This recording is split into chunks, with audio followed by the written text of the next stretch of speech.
Bonjour, alors aujourd'hui je vais essayer de vous filmer les vestiges d'un ancien barrage qui est resté inachevé sur le Chavanon. Donc il a débuté en 1922 et les travaux se sont arrêtés en 26. Donc voilà, là j'arrive sur le barrage. Donc ce barrage devait faire 85 mètres de haut. Enfin, il y avait eu plusieurs projets. Il y en avait eu un à 100 mètres, je crois, qui a été abandonné par la suite. Le dernier projet, ça devait être en 1932, qu'ils avaient refait une étude. Alors ce barrage, il est sur le Chavanon. Donc c'est le Chavanon qui fait la limite entre le Puy-de-Dôme et la Corrèze.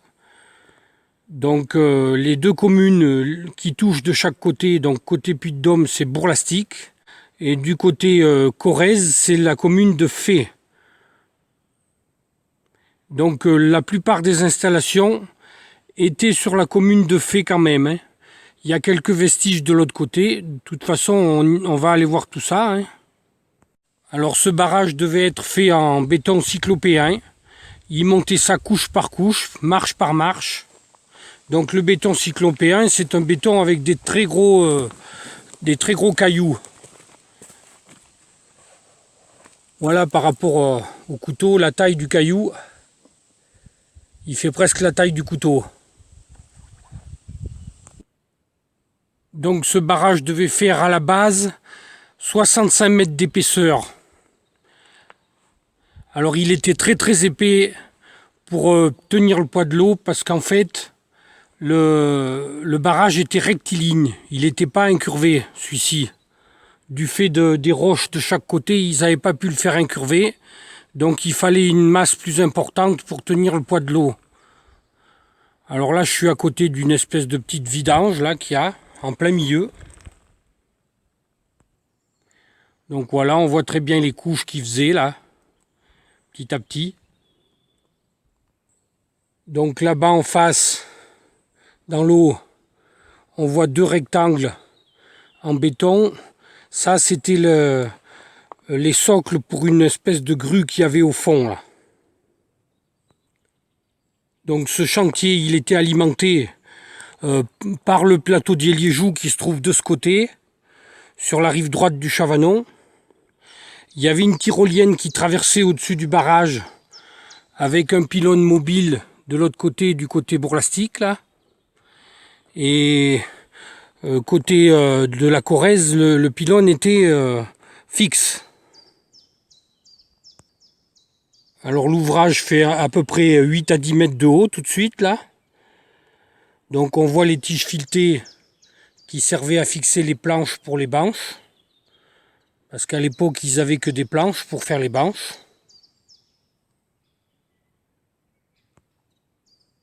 Et alors là-bas au bout, là, vers la pancarte, il y a comme un petit tunnel là. Je vais aller le filmer. Donc voilà, j'arrive au tunnel. Donc ça, je ne sais pas ce que c'était. Peut-être une prise d'eau pour que ça prenne pas l'eau tout à fait au fond, puisque on est presque à la pointe de ce qu'ils ont fait là. Parce que les turbines, il ne doit pas falloir qu'elles avalent trop de saloperies, donc ils ne doivent pas pouvoir prendre l'eau au fond.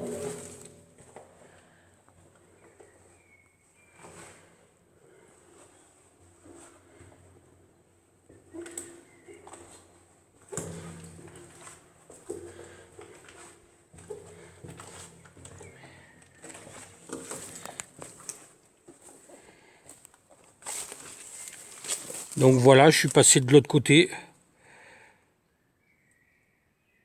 Donc là, c'est le côté extérieur du barrage, du coup, qui est vachement incliné.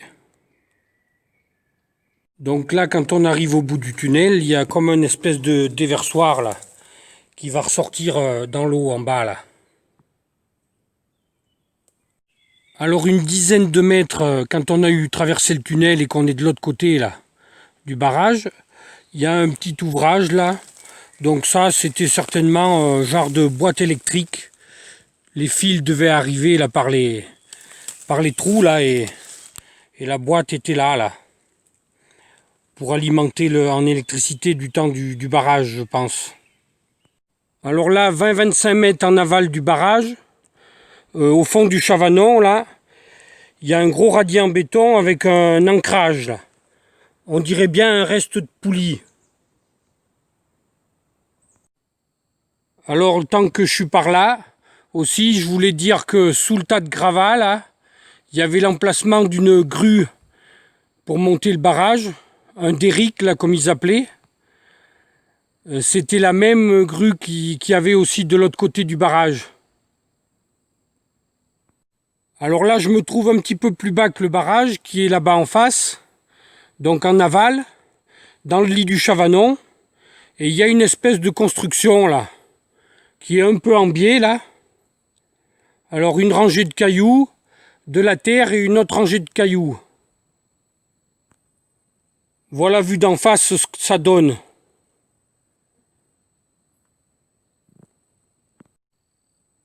Alors ça doit être l'amorce de la passerelle qu'il y avait là, pour faire traverser les wagonnets. Donc là, c'est côté rive gauche. Parce que côté rive droite, là, les éboulis de la carrière viennent jusque là. Jusqu'au milieu du lit du Chavanon, même plus.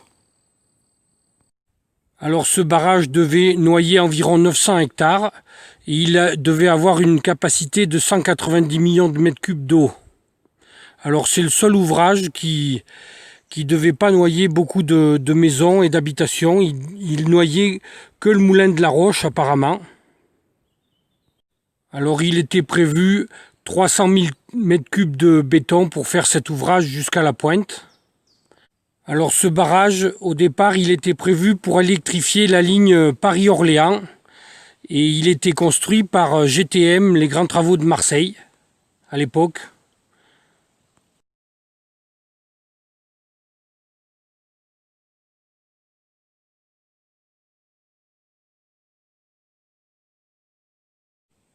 Alors là, quand on est à l'intérieur du barrage, on voit au fond, là-bas, au loin, un mur. Donc c'était un bâtard d'eau qu'ils avaient fait pour arrêter l'eau. Et ça déviait l'eau dans un tunnel de dérivation. Donc c'est pour ça qu'ici il y a très peu d'eau qui coule. Là, il y a bien quelques fuites sûrement, mais il y a comme une grosse rigole quoi, qui amène l'eau, là, c'est tout. Alors apparemment, il était prévu aussi en aval du barrage, c'est-à-dire plus de ce côté-là, un autre bâtard d'eau. Alors je sais pas bien pourquoi faire, par contre celui-là, j'en sais rien. Mais sur les plans de l'époque, il est mentionné. Donc je vous mettrai à la fin de la vidéo les plans de l'époque, plus quelques photos de l'époque aussi des installations. Et je réexpliquerai un peu toutes ces installations à la fin aussi. Alors là en face on voit que les arbres sont plus petits là. Donc là c'est la zone de décapage qu'ils avaient fait pour trouver vraiment le rocher dur dessous pour faire les ancrages du barrage qui allait monter là. Alors du côté Puy-de-Dôme, les vestiges sont presque intacts là-haut, du pylône mobile. Par contre, du côté Corrèze, du côté de Fay, ça a quand même beaucoup souffert parce qu'il y a une grosse carrière qui s'est ouverte là juste en bas du barrage et elle a bouffé les trois quarts des installations quoi. Alors sur le Chavanon, il y avait eu d'autres projets avant ce barrage et après aussi. Donc j'en parlerai pas sur cette vidéo parce que j'en ai déjà parlé dans une autre vidéo qui s'appelle Vestiges sur le Chavanon, qui est sur YouTube, sur mon site PAT 19340. PAT 19340. Alors là j'arrive au bâtard d'eau. Donc du côté rive droite, là il y a un bloc avec des tiges filetées qui pointent.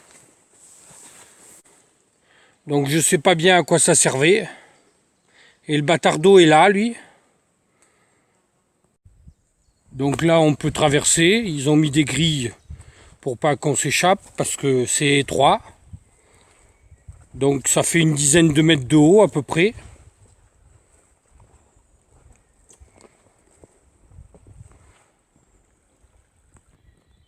Donc de là, on arrive à apercevoir le barrage au fond. là au centre. Alors du coup ce bâtard d'eau, donc il est en amont du barrage. Donc c'est ce bâtard d'eau qui devait bloquer l'eau du Chavanon du temps des travaux pour qu'il soit au sec là-bas. Donc on voit les rainures là pour mettre une porte.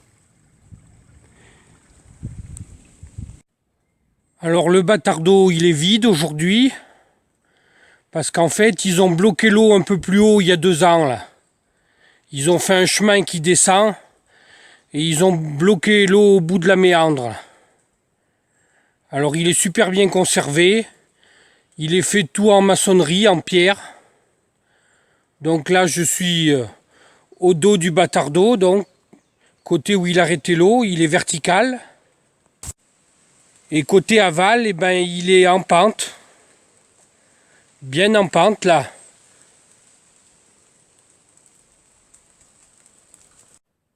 Alors du coup, ça fait bientôt 100 ans que le Chavanon passe dans le tunnel de dérivation.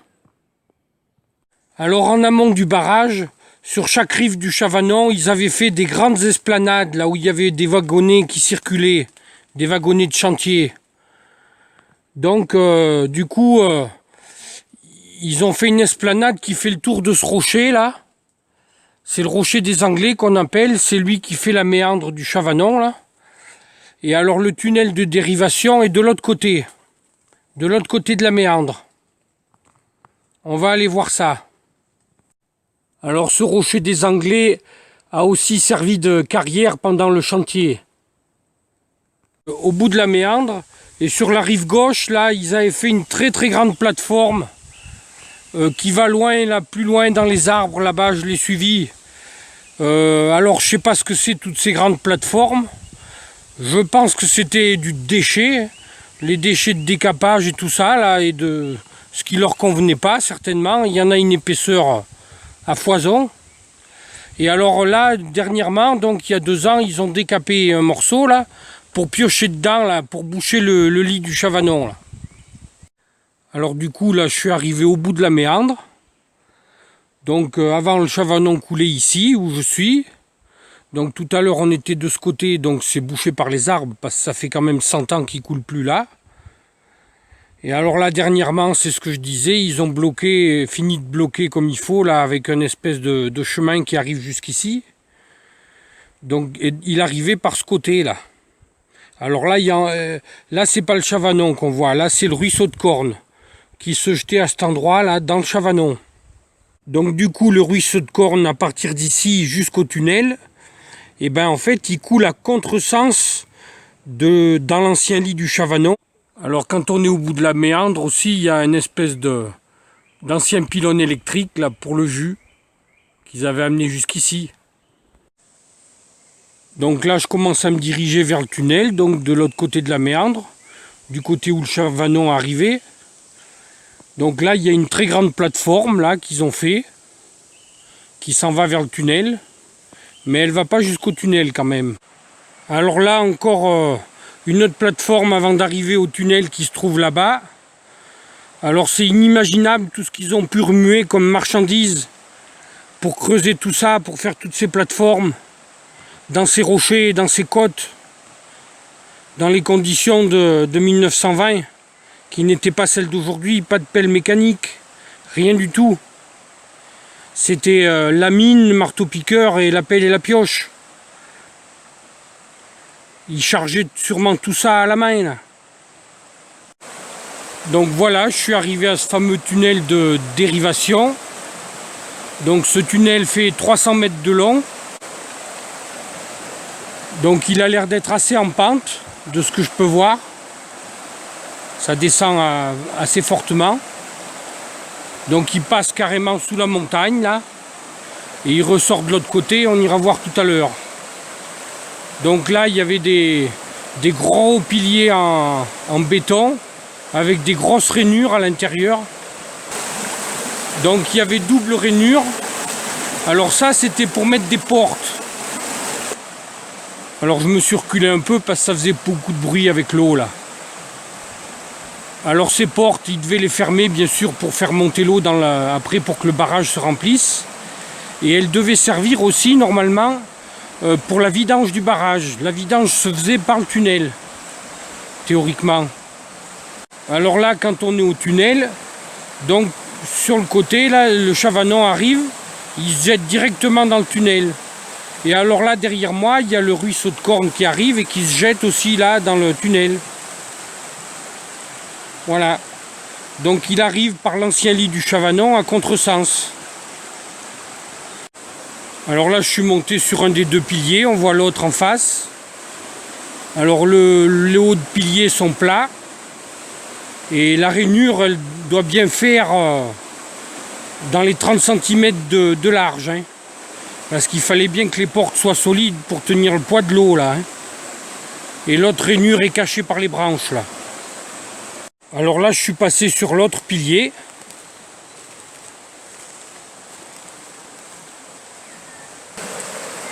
Alors du coup, là je suis tout à fait à côté de la rainure.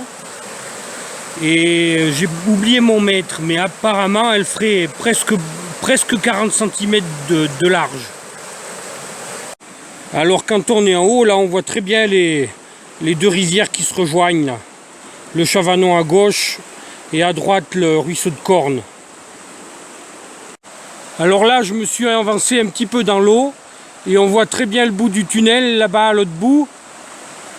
Donc c'est un tunnel rectiligne.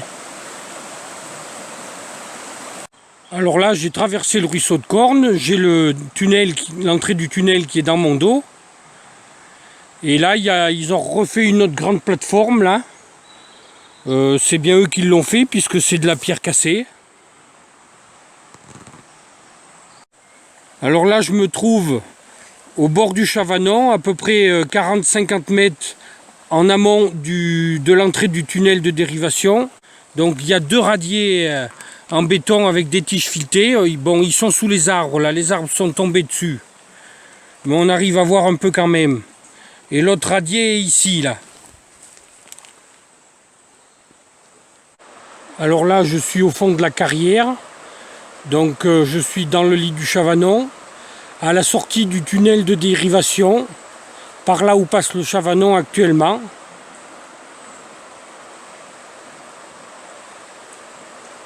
Et alors là, plus sur le côté, on va aller voir l'ancien lit du Chavanon. Donc voilà, le Chavanon a coulé par ici, il descendait du barrage là-bas et il coulait ici avant. Et là, ils sont en train de démonter les ponts là qu'il y avait et tout, puisque la carrière est en train de fermer. Alors ici, j'arrive sur le plateau d'Iliéjou, sur la commune de Fay. Donc c'est là qu'il y avait la plupart des installations du barrage. Donc il y a un magnifique chêne en arrivant là qui est assez vieux pour avoir connu tout ça, mais aujourd'hui il n'y a plus rien du tout, ou très peu de choses. Alors il y a une partie du plateau à gauche là où il y a encore un grand pré bien plat, mais de l'autre côté là, c'est des gros terrils que la carrière a remonté d'en bas, de la terre de décapage, des déchets, tout ça là. Il y en a des milliers de mètres cubes sur toute la longueur du plateau là. Donc forcément ils ont dû recouvrir des installations qu'il y avait. Alors ils avaient construit une voie ferrée qui partait de la gare des Grandes-Merlines et qui arrivait jusqu'ici pour apporter les matériaux avec le train. C'était le moyen le plus commode à l'époque. Il n'y avait pas de poids lourd. Je crois que cette ligne faisait dans les 5 km à peu près. Alors ici, on va dire que c'était une ville dans la campagne. D'habitude, on dit une ville dans la ville.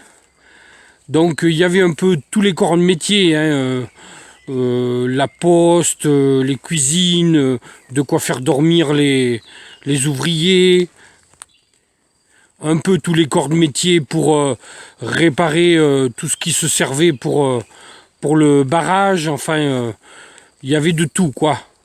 Il fallait que tout soit sur place pour que le chantier avance.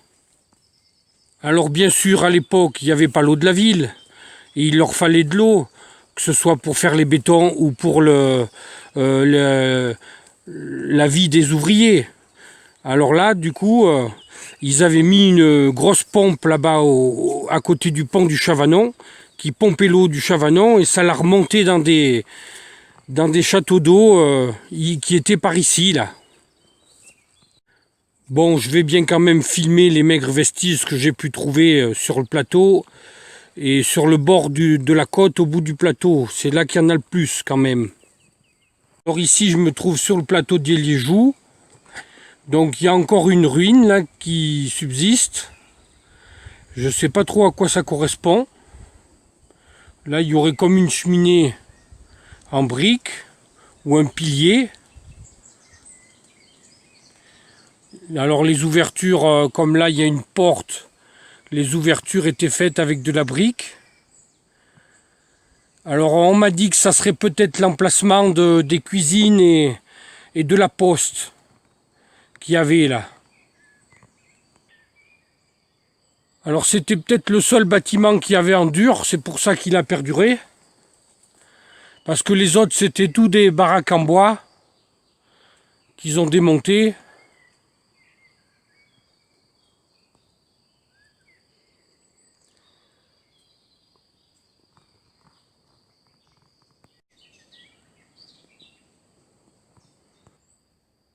Il y a encore des belles pierres de taille.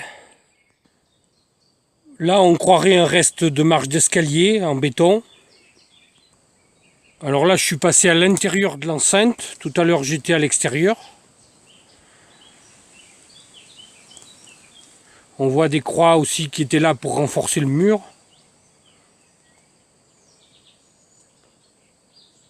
Et là, on voit une inscription très bien faite dans les briques. Mon automne. L'automne, la saison. Alors là, ça, je sais pas ce que c'est. Hein. Ça date de quand? On n'en sait rien. Alors, il est possible que cette bâtisse existait avant le barrage. C'est peut-être pour ça qu'elle était en dur. Bon, elle a dû être modelée et agrandie ou savoir refait les ouvertures. Enfin, je sais pas.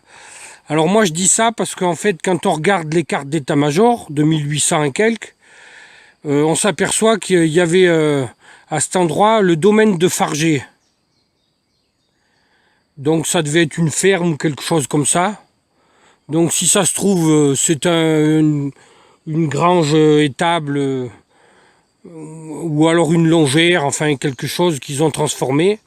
Mais enfin ça c'est moi qui le dis, hein, c'est sous toute réserve. Hein. C'est par rapport à ces cartes d'état-major, c'est tout. Alors ce qui me fait dire ça aussi, c'est que on voit qu'au centre du mur, il y aurait comme de l'argile ou de la terre, comme dans les anciens murs. Il y a un petit peu de chaud, mais plutôt sur les bords pour faire les joints, quoi. Je suis pas sûr qu'en 1922, ils se seraient fait chier à bâtir à la terre. Ils auraient bien bâti au ciment. Et là, en plus, de l'autre côté, là, on voit une très nette différence entre de l'ancien et du nouveau par-dessus, là. Et même dans ce qui s'est écroulé à côté, là, on retrouve carrément du béton cyclopéen. Donc c'est pour ça que tous ces indices me font dire que peut-être la bâtisse était plus vieille. Alors là, sur le plateau d'Eliéjou, dans le pré, là, il y aurait des espèces de lavoirs aussi, là. Mais je sais pas du tout si c'est des bacs pour faire boire les vaches, si c'était des lavoirs à l'époque. Ça ressemble bien à des lavoirs avec les bords en biais, là. Et j'ignore si c'est du barrage ou pas. Hein. Alors là, voilà la carrière qui a bouffé un peu toutes les installations. Donc je suis tout à fait sur le bord du plateau d'Eliéjou. Donc par ici, là au centre de la tablette, quand j'étais jeune, j'ai connu les estacades où le train déchargeait les matériaux. Alors ensuite, en face, là-bas, on voit des maisons dans la butte du côté du Puy-de-Dôme. Là, une alignée de maisons dans les arbres. Donc ça, c'est les maisons qu'ils avaient construites pour les cadres, les dirigeants du barrage, quoi, à l'époque. Il y en a qui sont habités, d'autres qui sont abandonnés. Et alors là-bas, tout à fait au fond, on aperçoit un panneau et un poteau. C'est la route qui passe, là, qui va de la Corrèze au Puy-de-Dôme, la D2089. Alors ici, tout à fait sur le bord de la carrière, il y a des blocs en béton cyclopéen, là. Donc ça, c'est la carrière qui a mis ça pour faire un garde-fou au bord de la falaise. Mais ça a été récupéré sur les installations du barrage. Alors ici, des restes de wagonnets. Un ici. Et deux autres ici.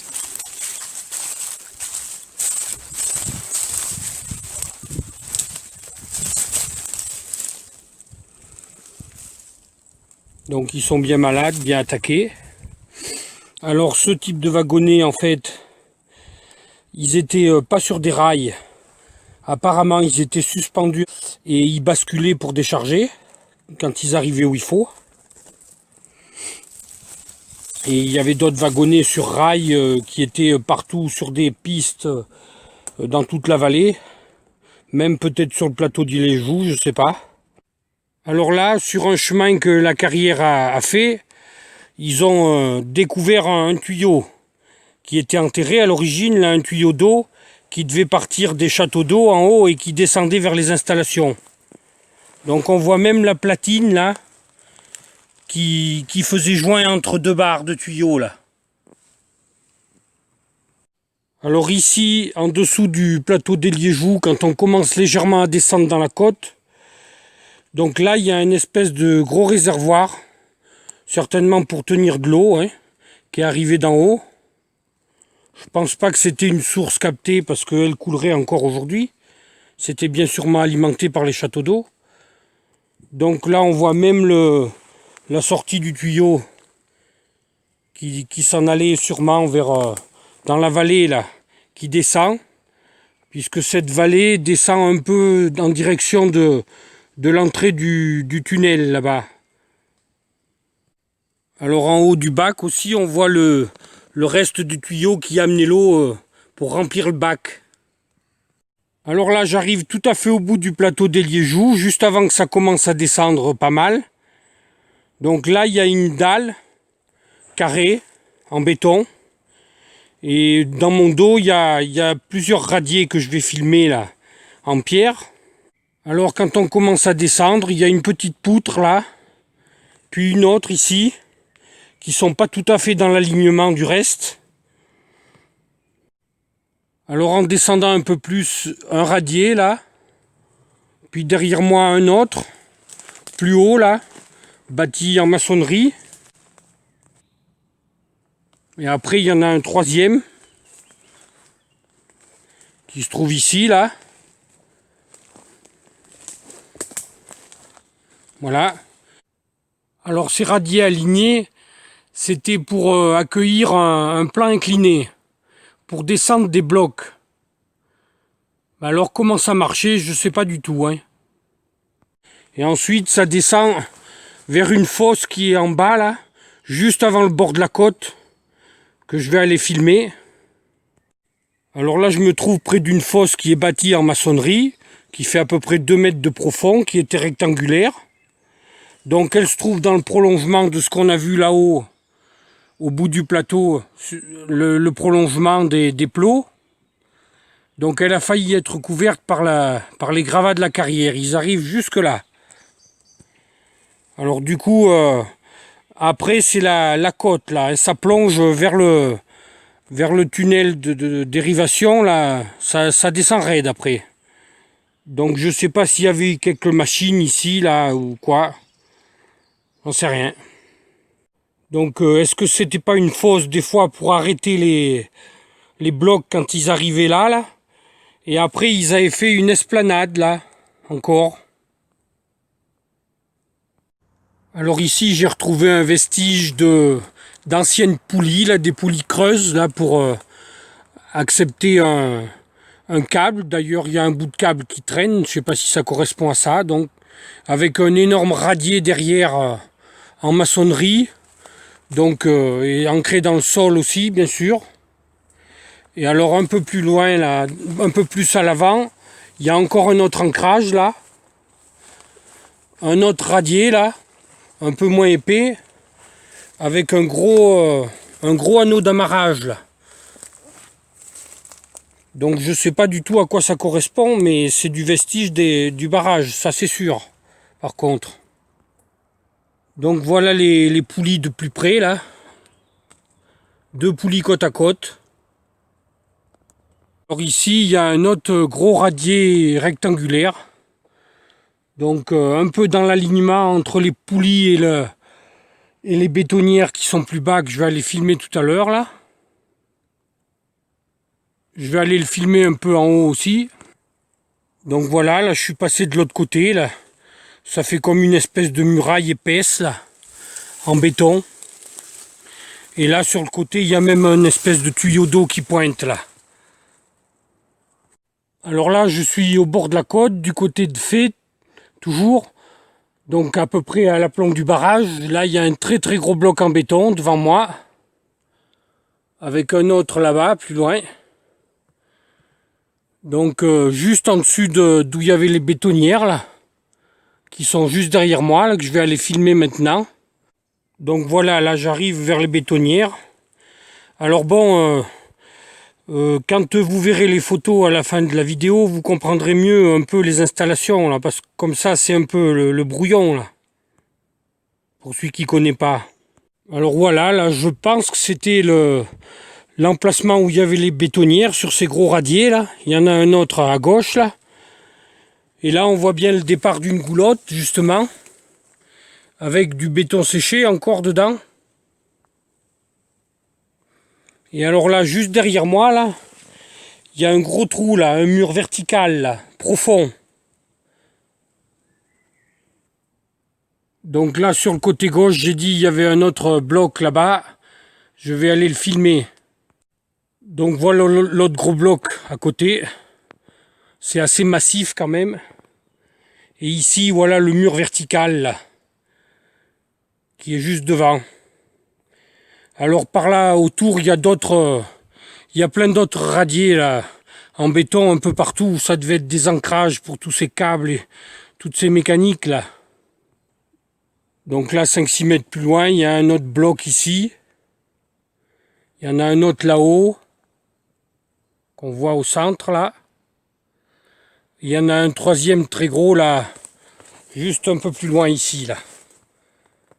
Là-haut.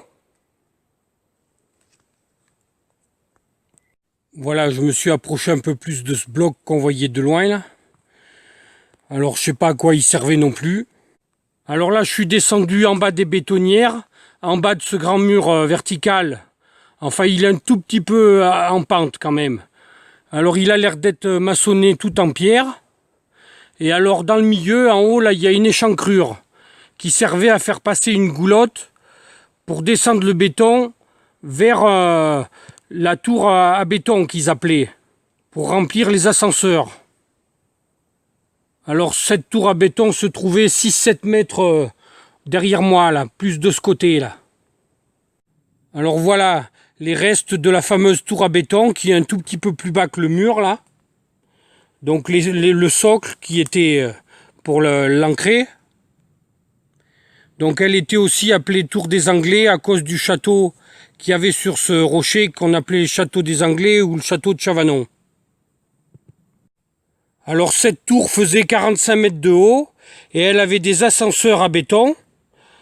Donc la première goulotte qui sortait du mur coulait dans les ascenseurs et ensuite les ascenseurs montaient le béton plus haut et déversaient le béton dans la goulotte qui descendait jusqu'au barrage en bas. Voilà un angle de l'ancrage d'un peu plus près. Alors là encore un autre gros bloc en béton, là sur l'autre côté des bétonnières. Là. Alors là encore un peu plus bas que le mur vertical, il y a encore un autre radier en béton, là il y en a partout là autour. Alors là en descendant bien plus bas que les bétonnières, il y a encore un autre radier en béton là. Alors là, bien plus bas que les bétonnières, il y a aussi un gros pieu de fer planté dans le rocher là. Il bouge pas du tout, hein. Et juste au bord de la zone de décapage aussi là.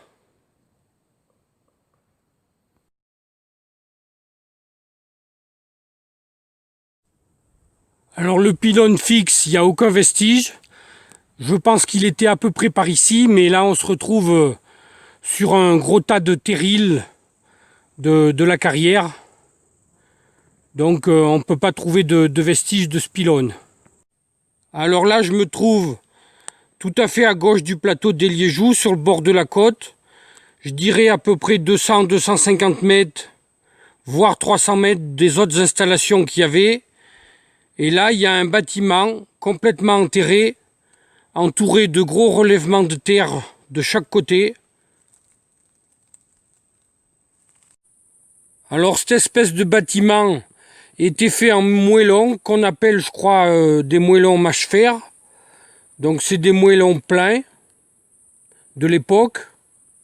Alors ça fait comme deux enceintes, celle où j'étais tout à l'heure, et puis une autre ici, là, qui est un peu mieux conservée. Alors apparemment, ça serait l'ancienne poudrière, c'est pour ça qu'elle était enterrée, et assez loin du reste du chantier, au cas où ça pète, quoi. Alors apparemment, cette poudrière aurait resservi pendant la guerre aux Allemands. Et apparemment, ils se seraient resservis aussi de plusieurs bâtiments des Liégeoux pendant la guerre, les Allemands. Alors là, on voit très bien quand on est au fond que c'était bien enterré, là. Hein. On voit bien la butte de terre, là, en face. Alors juste attenant à la poudrière, là, ici sur le côté, il y aurait comme une autre espèce de terrassement, là. Je sais pas bien à quoi ça servait. Alors ici, sur la rive droite du Chavanon, entre le Batardeau et le barrage, là, on est sur l'ancienne voie des wagonnets. Et sur le bord, on voit qu'il y a plein de cailloux en attente, là. À mon avis, c'est des cailloux qui étaient en attente pour être concassés. Qu'ils avaient extrait, là, certainement du rocher plus haut. Alors là, sur la rive droite du Chavanon, entre le Batardeau et le barrage, il y a une espèce de tôle, là, qui était soutenue par des planches, là, qu'on voit encore, qui se sont cassées. La tôle s'est effondrée. Elle est bloquée entre deux rochers. Et alors en dessous, là, il y a un truc très très bien conservé, une petite niche, là. Je ne sais pas du tout à quoi ça pouvait servir. Ça ne débouche pas. C'est bouché. Je ne sais pas ce que c'est.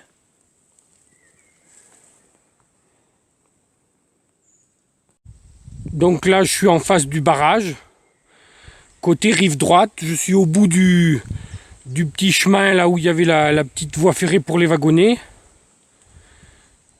Donc là, on voit bien le barrage dans son ensemble. Je ne peux pas aller plus loin. Ensuite, là, c'est le vide. Et alors, 20 mètres avant d'arriver au bout de ce petit chemin, là, on trouve un anneau d'ancrage. Je vais aller le filmer. Voilà l'anneau d'ancrage. Un gros bout de fer, un genre de rail de chemin de fer, planté dans le sol avec l'anneau pour accrocher des câbles ou quelque chose comme ça. Quand on est à cet anneau d'ancrage, là, on voit aussi très bien les blocs d'ici, où il y avait la grue là, qui était au pied du barrage. Là.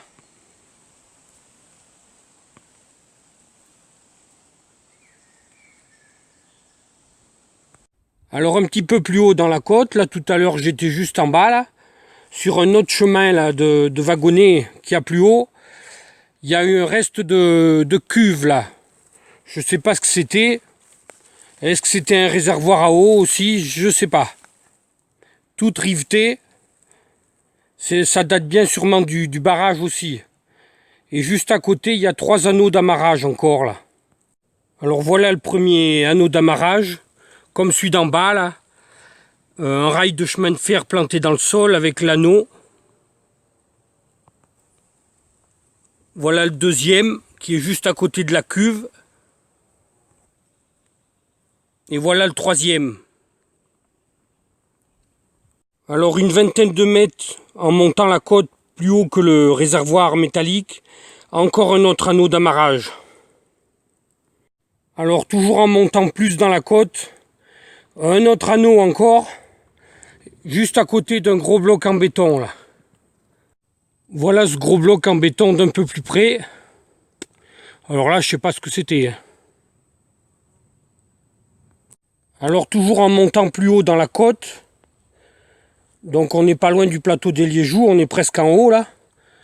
Il y a un autre radier en béton avec certainement un niveau là, une réglette scellée dans le béton, donc qui comporte le chiffre 3 en chiffre romain. Donc il devait y en avoir plusieurs, puisque de l'autre côté, on ira voir tout à l'heure, il y en a un qui comporte le chiffre 13. Et ils doivent être face à face, parce que mon altimètre se situe autour de 700 mètres d'altitude, que ce soit sur celui-ci ou l'autre en face.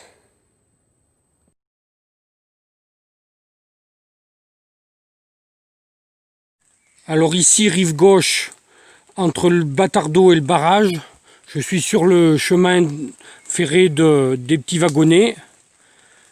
Et là, sur le côté, on voit une muraille de soutènement avec un autre chemin qui monte. Donc là, on est côté Bourlastique. Alors là, je suis toujours côté Bourlastique. Je suis sur le chemin qui monte, qui partit au-dessus de la muraille, là. Donc là, ils ont fait une grosse échancrure pour passer là dans le rocher. Et après, derrière, ça va guère plus loin, ça va en surplomb du barrage et ça s'arrête. Et ici, sur le bord, là, il y a deux morceaux de tuyaux métalliques. Je ne sais pas ce que c'est, peut-être tuyau d'eau, j'en sais rien. Alors ici, du côté Bourlastique, encore plus haut, là, je commence à être vachement haut. Donc 10 mètres à peu près en dessus du chemin creux, là, taillé dans les rochers, qui est juste là, là. Il y a une autre bout d'esplanade plate là qu'ils ont creusé et ils ont planté un bout de tube là. Alors j'ai lancé un petit caillou dedans. Ça me paraît pas très profond parce que j'ai vite entendu le bruit. Ça doit pas descendre très bas. Donc je mets les coordonnées GPS à chaque fois parce que je m'envoie tellement dans ces côtes pour trouver les vestiges que si quelqu'un veut s'y rendre, c'est plus facile avec le GPS. Malgré que les précisions sont pas trop justes à cause de la végétation et que la 4G passe pas trop bien. Alors toujours côté Bourlastique, encore plus haut dans la côte, au-dessus du tube en fer, encore un autre bout de sentier qu'ils ont creusé dans le rocher et qui aboutit là-bas dans le vide. Donc voilà, il aboutit là à la zone de décapage, en face du barrage. Là on commence à être haut, on est presque en haut des gorges là.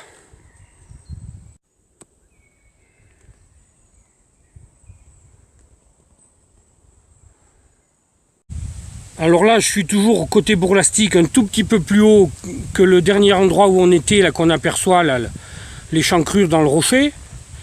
Là, on arrive quasiment où c'est plat maintenant, en haut des gorges.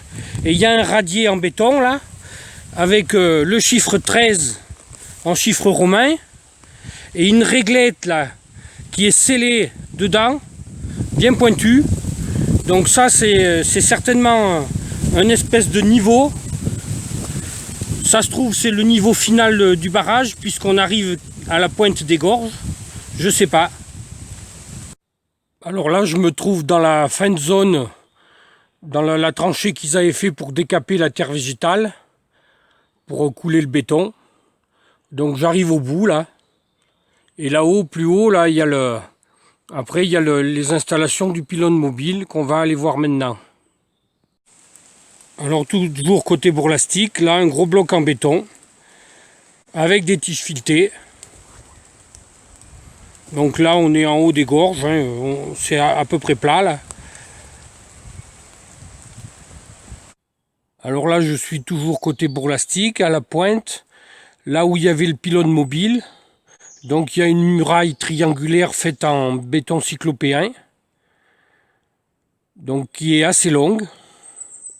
Je vais essayer de la mesurer à peu près. Donc c'est là, là-dessus que coulissait le pylône mobile. Donc là je suis en train de suivre le mur, qui a l'air d'être légèrement en courbe. Alors sur la pente opposée au barrage, sur la pente du mur opposé, il y a des tiges filetées qui fixaient des pièces comme ça là, pour tenir le rail du pylône mobile. Donc tous les 50-60 cm à peu près, il y a un petit plot avec 2 tiges filetées. Donc voilà, je suis arrivé à l'autre bout du mur triangulaire là. Donc apparemment ça fait environ 85 mètres de long. Alors là j'étais loin de croire que le pylône mobile il se déplaçait sur une longueur pareille, hein. Je suis surpris là. Et alors quand on est ici, au bout là, sur la droite, un peu plus bas là, on le voit pas trop là. Là-bas au centre, il y a un autre radier en béton là. Donc là je suis arrivé à ce radier en béton. Alors il se trouve celui-là au bout d'une autre voie qui avait 15 mètres en arrière du mur triangulaire pour faire passer le contrepoids qui tenait le pylône. Donc on va aller voir ça de plus près. Donc voilà, là dans ce prolongement du radier en béton, on trouve une saignée là encaissée avec un mur de soutènement sur le bord là. Alors dans cette saignée, il devait y avoir des rails avec le contrepoids que je vais aller filmer maintenant. Et il se déplaçait tout du long là, environ 15 mètres en arrière du premier mur triangulaire là. Tout du long, il y a la tranchée où le contrepoids coulissait en même temps que le pylône. Alors voilà le fameux contrepoids qui est toujours posé là au-dessus de la tranchée qui est à l'arrière du mur triangulaire. Alors il doit plomber un peu le mec là. On risque pas de le bouger. Il fait à peu près 5,20 m de long, 2,80 m de haut et 3 mètres d'épaisseur. Il est en béton cyclopéen. Je sais pas combien ça peut faire de tonnes. Et alors là, on voit qu'il y avait des ancrages là, des rainures profondes. Ça devait être pour ancrer le pylône à l'intérieur.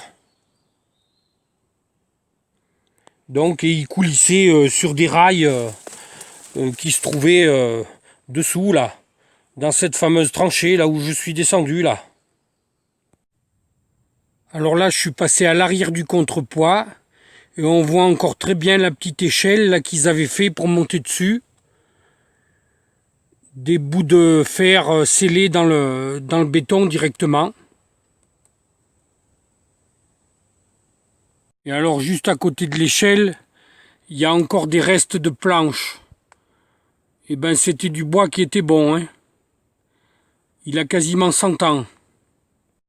Alors à mi-chemin entre ce gros bloc et le muret triangulaire, il y a encore un autre ancrage ici, qui bouge pas du tout, là, qui est scellé dans le sol.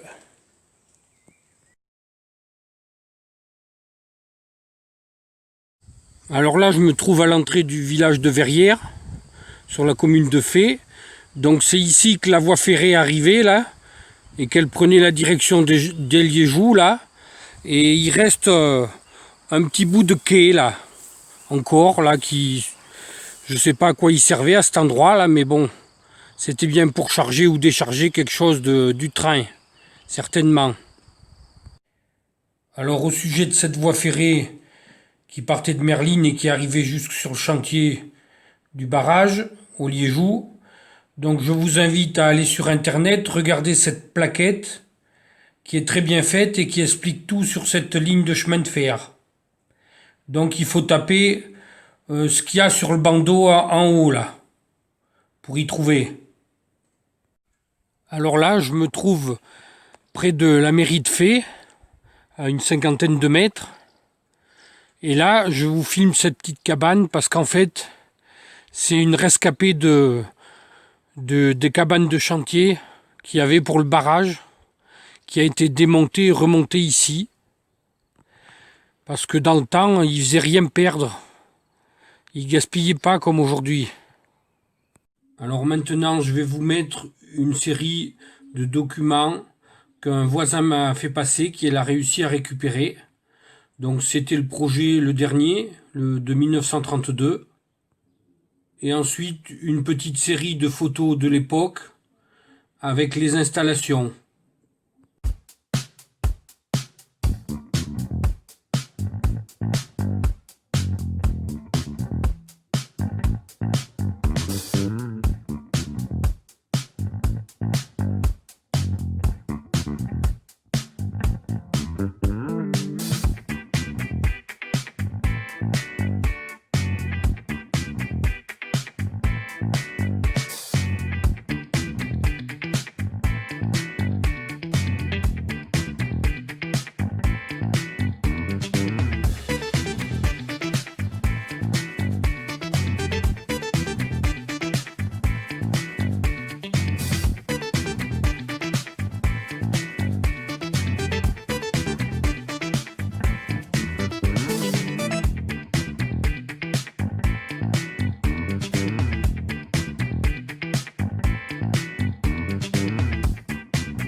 Alors là, c'est une photo de 1946, une photo aérienne. On n'a pas plus vieux. Donc ici en bas, c'est le restaurant au bord de la route avec le pont du Chavanon. Donc qui est plus vieux que les installations, lui. Ensuite ici, c'est la piste avec les maisons ou des cadres là. Elles étaient tout le long de la piste. Là, c'est à peu près la zone de la carrière actuelle, comme ça. Ensuite, ici, il y a le barrage, le bâtard d'eau. Là, c'était les tours à béton avec les bétonnières. Donc ici, le Chavanon arrivait par là, il faisait le tour de la méandre et il repartait ici comme ça. Donc là, ils l'ont bloqué avec le bâtard d'eau et ils ont fait un tunnel là qui part d'ici et qui traverse et qui ressort là. Donc l'eau maintenant passe directement. Elle passe plus par ici. Il y en a un tout petit peu qui passe, mais très peu.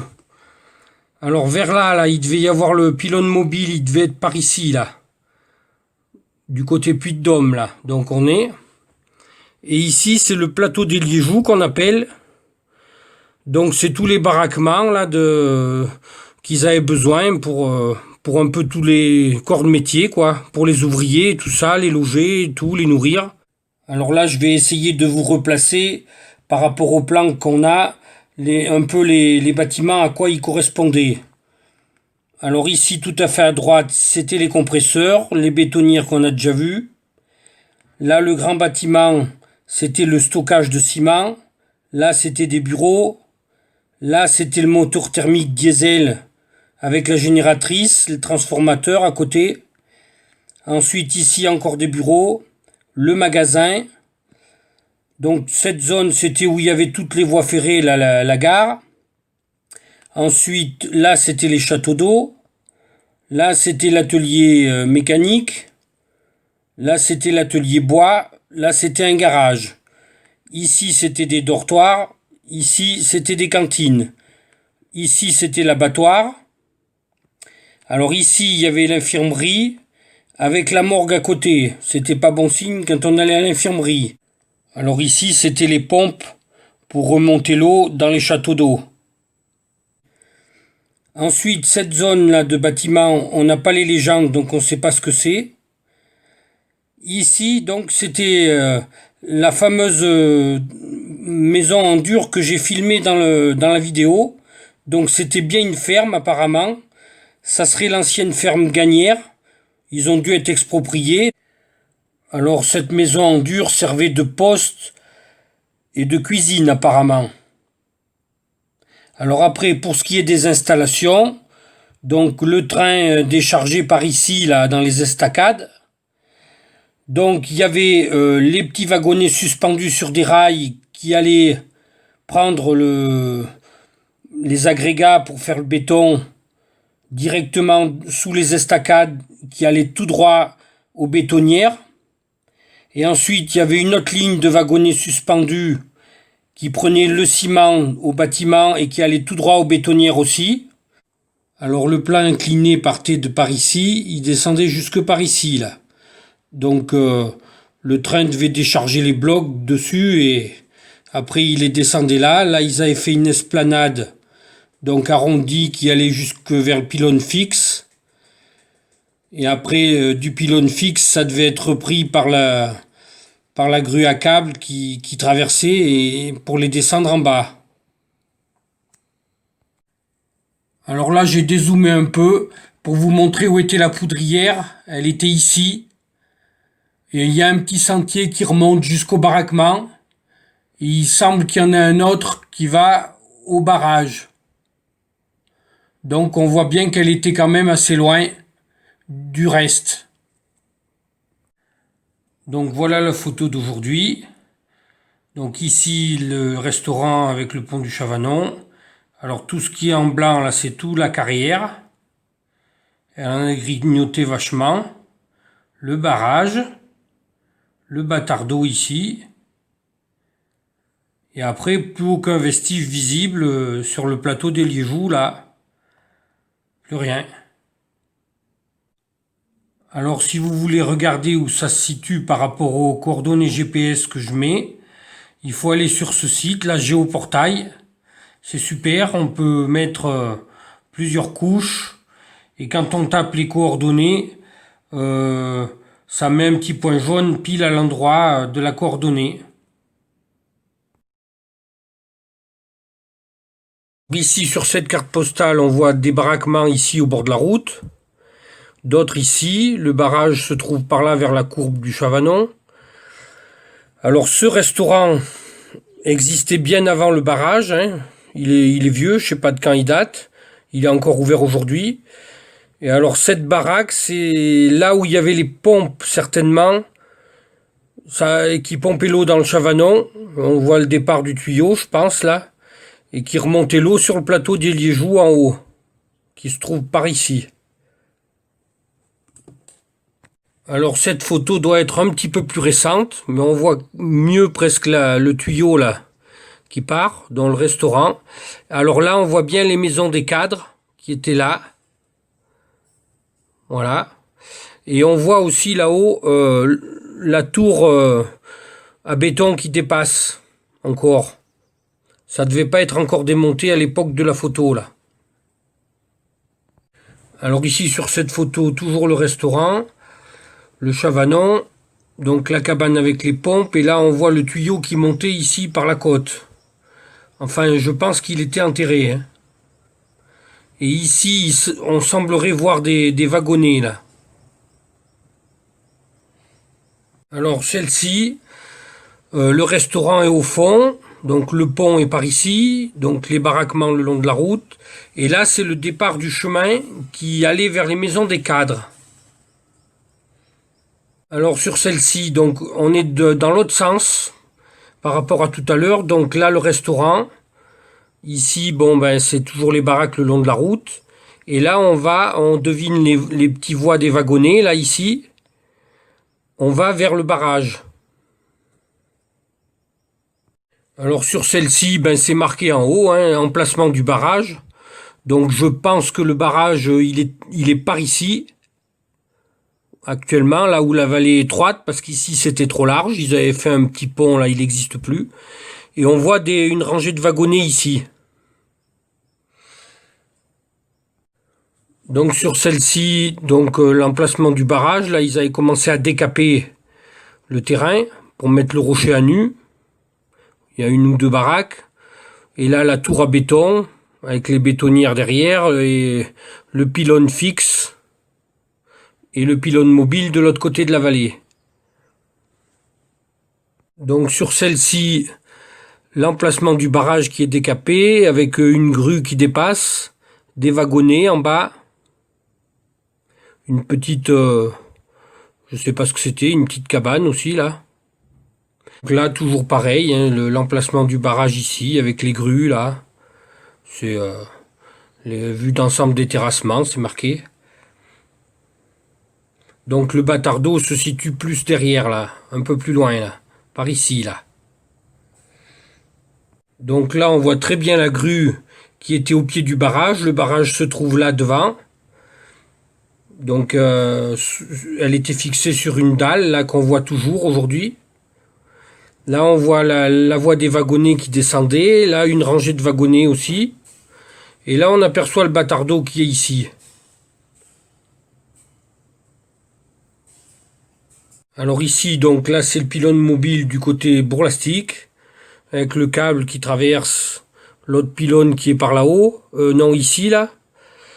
Là, c'est les bétonnières avec la tour à béton qu'ils appelaient, tour des Anglais aussi. Donc là, c'est toujours la même chose, prise pas tout à fait sous le même angle. Alors là, pareil, on voit un peu mieux l'emplacement du barrage. On voit mieux aussi les estacades où le train déchargeait. Et on voit le plan incliné aussi pour les blocs. Et le bâtiment à ciment. Alors là, c'est la fameuse goulotte qui descendait jusqu'au barrage, qui partait des bétonnières. La goulotte qui était suspendue par plein de câbles, là, avec cette tyrolienne qui traversait. Et le béton coulait dedans, il descendait jusqu'en bas. Alors sur celle-ci, c'est l'arrivée de la goulotte, là. Donc il devait être tout à fait au fond, là, aux fondations. Il devait juste commencer, là, sûrement, parce qu'on voit pas de béton sous leurs pieds, là. Avec les banches en planche. Et là, on voit des rails qui arrivent de wagonnets. Et là, c'est la date, 29/9/24. Donc là, c'est une autre photo de la tour à béton. Et on voit le pylône fixe, là, côté des Liégeoux. Alors ici, c'est la tour à béton de plus près, avec le pylône fixe. Et là, on voit bien aussi là où le train déchargeait les matériaux. Et là, il y a la date, c'était en 26. Alors ici, il y a beaucoup de choses. Donc la tour à béton, donc l'emplacement du barrage qui est décapé ici, Là, c'est le bâtard d'eau. Donc là, on est de l'autre côté ce coup-ci. Alors, ils avaient fait des voies ferrées ici, là, enfin pour les wagonnets. Là aussi, qui font tout le tour. Et là, donc, on est de l'autre côté de la méandre, là, où il y a le départ du tunnel, et qui traverse dessous, là, qui ressort de l'autre côté. Et là, on arrive à voir un peu des installations, là. Alors là, c'est le rocher des Anglais qu'on appelle, là où il y avait le château de Chavanon, dans le temps. Donc, qui était dans cette méandre. Donc là, c'est la sortie du tunnel. On voit l'entrée à l'autre bout, là. Voilà, et ça passe sous la montagne, là. Donc là, toujours la sortie du tunnel. Donc apparemment, ils avaient fait un plancher dedans pour travailler hors d'eau. Donc là, on aperçoit où le train déchargeait les matériaux. Donc là, on les voit mieux, là. C'est de plus près.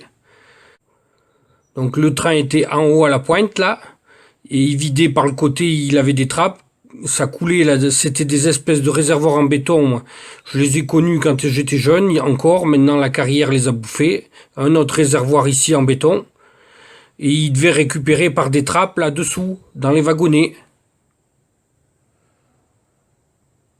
Donc là, voilà, c'est le train qui décharge, hein.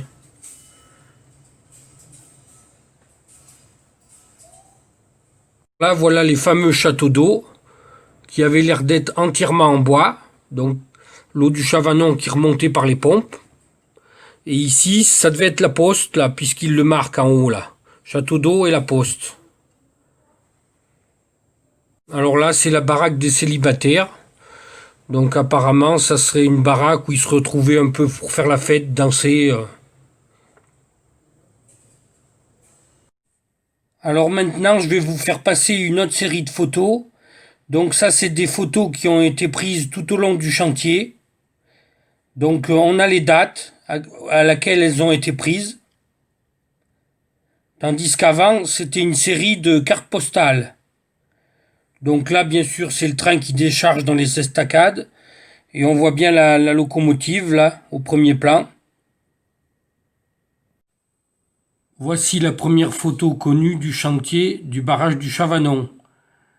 C'était les sondages. Là, c'est la fameuse poudrière.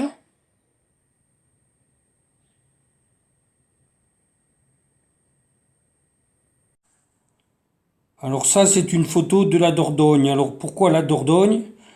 Parce qu'en fait, ils avaient prévu de dévier l'eau de la Dordogne et de la Clidane dans le Chavanon. Donc ça, c'est l'emplacement où ils voulaient faire un petit barrage pour dévier l'eau de la Dordogne. Alors du coup, je ne sais pas bien comment ils avaient prévu, soit de faire un tunnel qui va de la Dordogne dans la Clidane et un autre après de la Clidane dans le Chavanon, ou alors s'ils avaient prévu deux tunnels, un qui allait jusqu'à la Dordogne et un qui allait jusqu'à la Clidane. Ça, j'en sais rien du tout. J'ai cherché les tunnels, je les ai pas trouvés. Pourtant, apparemment, ils existent. Ils les avaient commencés. Il est peu probable qu'ils aient voulu faire deux tunnels parce que en fait, les deux rivières sont parallèles l'une à l'autre et elles sont toutes les deux du même côté par rapport au Chavanon. Donc pour moi, je pense qu'ils auraient envoyé la Dordogne dans la Clidane et la Clidane dans le Chavanon, mais on ne le sait pas. Alors là, c'est la construction de la voie ferrée qui allait jusqu'au Liégeoux. Alors là, c'est le tunnel. Donc cette photo est pour montrer les boiseries. Il était fortement étayé. Et il y avait la voie des wagonnets qui passait à l'intérieur. Alors ça, c'est un gros moteur diesel qui avait au Liégeoux, qui entraînait la génératrice pour faire le courant. Donc apparemment, ils avaient du 380 à l'époque déjà. Et donc, il était posé sur un socle en béton creux. Paraît-il que l'huile était dans le béton. et que les bielles barbotaient en bas sous le moteur.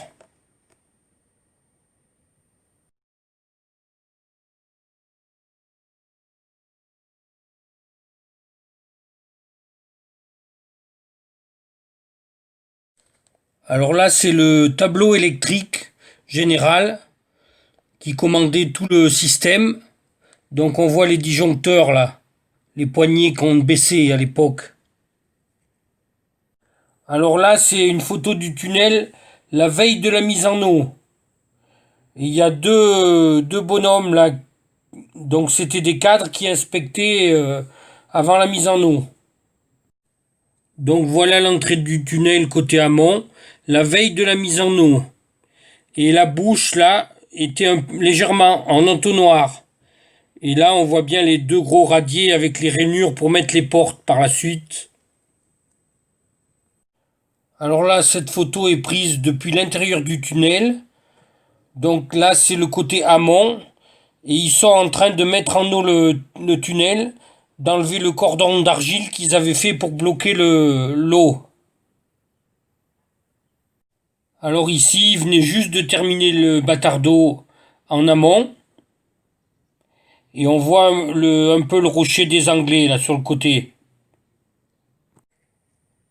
Alors là, c'est le petit bâtard d'eau qui était en aval du barrage. Aujourd'hui, il n'y a plus aucune trace, mais c'est bien la preuve qu'il existait vraiment. Alors là, on voit la grue qu'il y avait au pied du barrage, donc le barrage était ici. Donc là, apparemment, ils n'avaient pas attaqué encore. Ils commençaient à décaper pour les fondations. Donc on voit très bien toutes ces petites voies de wagonnets qu'il y avait partout là, de tous les côtés. C'est pour ça que j'ai choisi cette photo.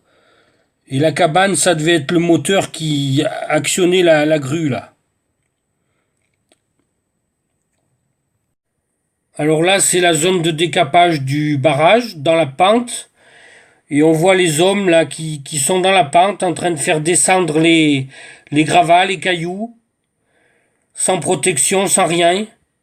Les pauvres malheureux, s'ils voyaient aujourd'hui comment que c'est devenu, c'est méconnaissable dans les broussailles.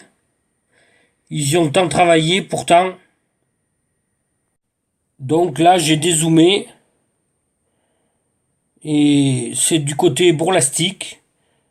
Ils arrivaient presque à la pointe là. Alors là, c'est une photo où ils venaient juste de finir le pylône fixe. Et on voit aussi un plan incliné. Donc ça, c'était posé sur les radiers en pierre que j'ai filmé au bout du plateau des Liégeoux, là, dans la pente qui surplombe l'entrée du tunnel. Alors là, c'est la gare qu'il y avait au Liégeoux. On voit bien qu'il y a quand même plusieurs voies. C'était assez important, hein. Alors ça, c'était le bâtiment pour stocker le ciment.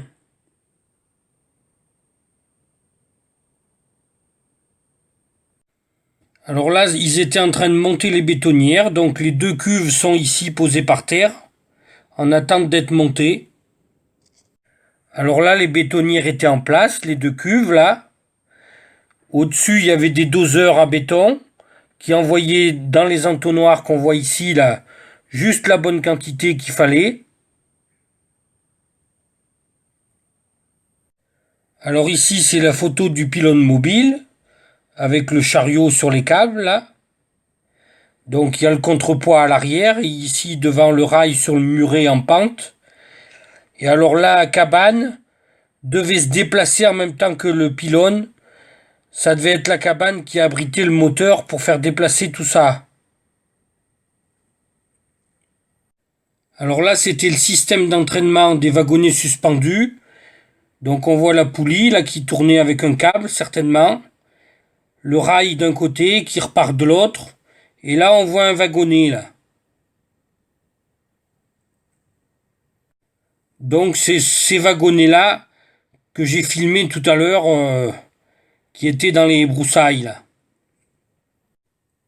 Alors là, c'est juste en dessous des estacades qui sont ici là, le rail où les wagonnets suspendus partaient vers le chantier Toutes les roulettes qu'on voit là, c'était pour suspendre les wagonnets. Alors là, c'est la photo d'un wagon qui transportait les matériaux. Apparemment, ils avaient été modifiés exprès. Ils avaient mis des trappes et un fond incliné pour que ça coule. Le wagon ne baignait pas. Et alors, il y avait un abri pour mettre une personne dans chaque wagon pour actionner le frein, là. Parce que la locomotive pouvait pas freiner tous ces wagons dans les descentes. Parce que chaque wagon faisait 30 tonnes, apparemment. Alors, sur cette photo, on voit très bien les câbles qui suspendaient la goulotte, là. Et on voit aussi un peu les fixations des banches, là. Alors là, c'est une photo de la tour à béton. Donc elle faisait 45 mètres de haut. Ça, c'était l'endroit où il y a les bétonnières. Et on voit les ascenseurs de la tour à béton ici, là.